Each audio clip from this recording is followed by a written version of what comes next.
Hi there. This video title could be seen as a bit of so-called clickbait because it has sort of, emotive words such as angels, demons, and Gnosticism all in the same title. But basically, it follows on a very interesting talk about angels and Gnosticism. And I mean, there is classic Gnosticism definitely has angels as part of its paradigm. That is a given, and it has a cosmology attached to angels and stories about angels falling and angels going back up to heaven, sort of a Jacob's ladder kind of way. Um, but I would just like to sort of say that, in a way, thinking about entities is a bit. It's a little bit tricky. And I'll demonstrate that by looking at the cosmological model again, which perhaps defines, or well, at least modern Gnosticism anyway. I mean, here you have the spiritual realm, which is the realm of non-duality, and this is where and that's connected to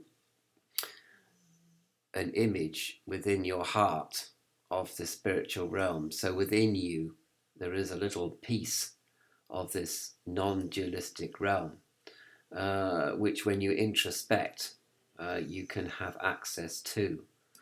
Now, in order to facilitate your introspection, because you are, of course, existent in the realm of dualism. And so this is the realm of dualism. This is what they call the lower worlds, which are not lower or higher, really. They're just finite worlds, FW. And because everything here is subject to scarcity, and scarcity rules this realm, and from scarcity, all our troubles begin, basically, and our suffering, but also our redemption as well, or potential. Anyway, I sort of visualize there being a realm called what I call the etheric realm, which is sort of somewhere in the middle, but it's far, far below the actual spiritual realm. And there are other realms below the etheric, such as the astral, well, the mental and the astral, and there's various subdivisions of that. But never mind about that. On the etheric level, this is the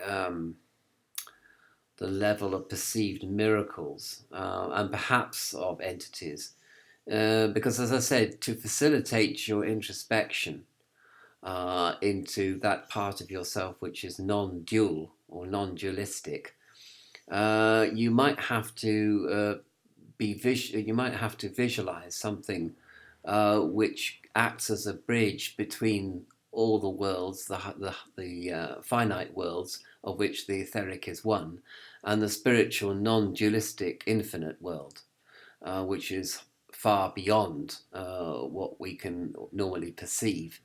So the Holy Grail is a symbol, a passive symbol, if you like, which brings you into contact with your non-dualistic self, with what they call your higher self, because people are literally obsessed with hierarchies, it seems to me.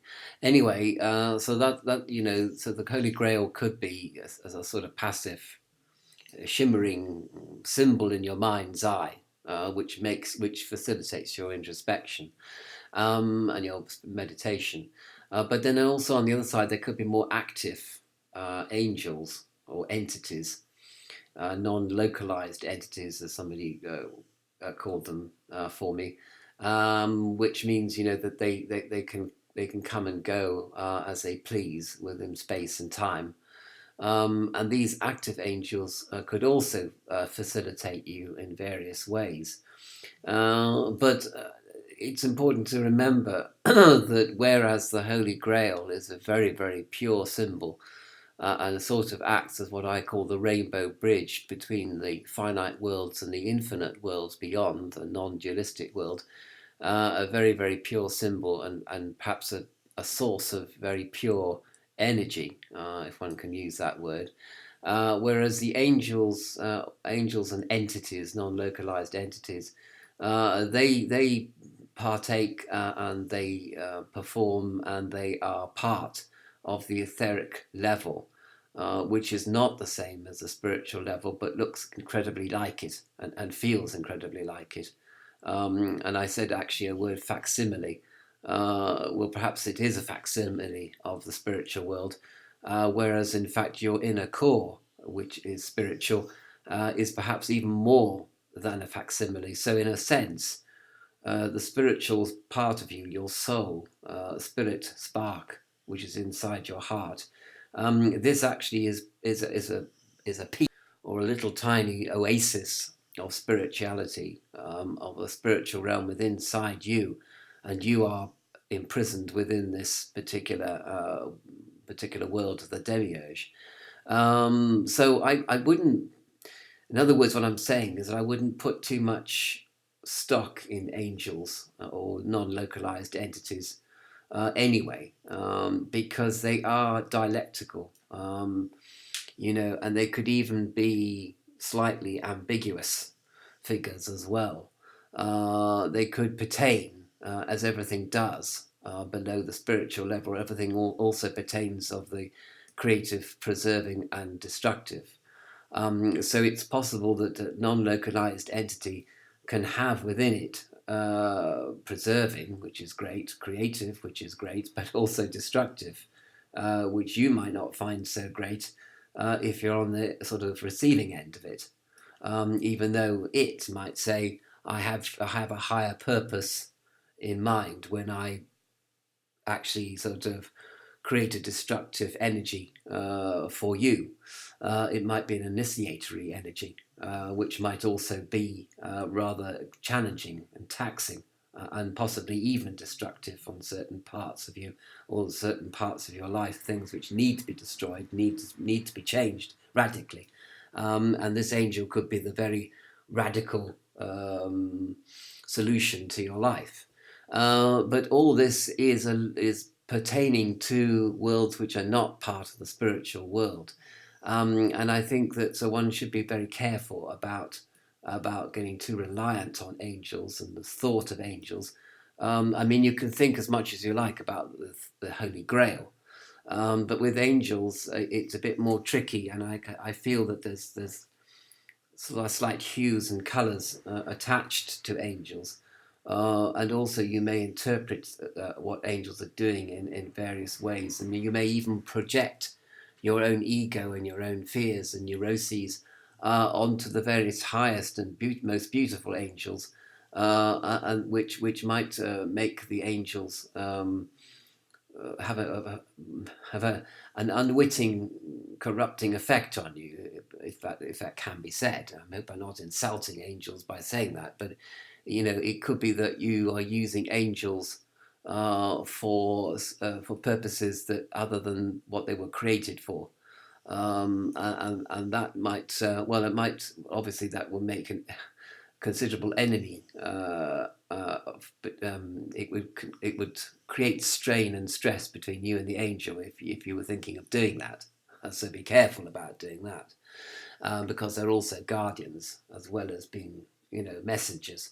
And they bring messenger. Perhaps they do bring messages from the etheric level, but that's still not the spiritual level, because only really you can get to the spiritual level as a result of introspection and meditation, helped, as I said, by envisaging or having a vision of the Holy Grail in front of you.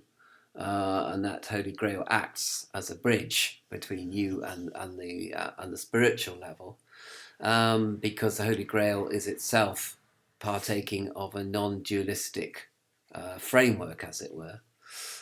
It's the manifestation of non-dualism even within the dualistic worlds, which is why it comes and goes and moves around and it's not a fixed thing at all. It's a mobile thing.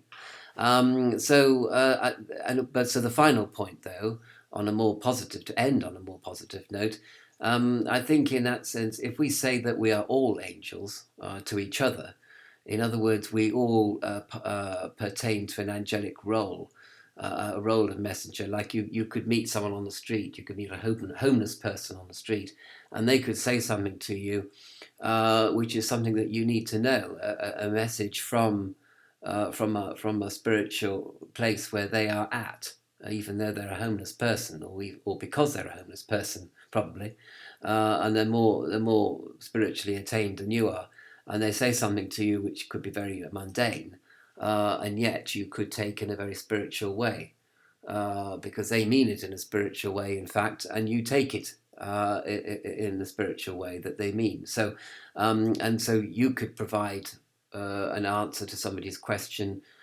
quite innocently and say something sort of off the cuff, as it were, and that what you said to somebody might come at the right time to make a huge difference in their lives, and something, to change someone's life forever on a positive level.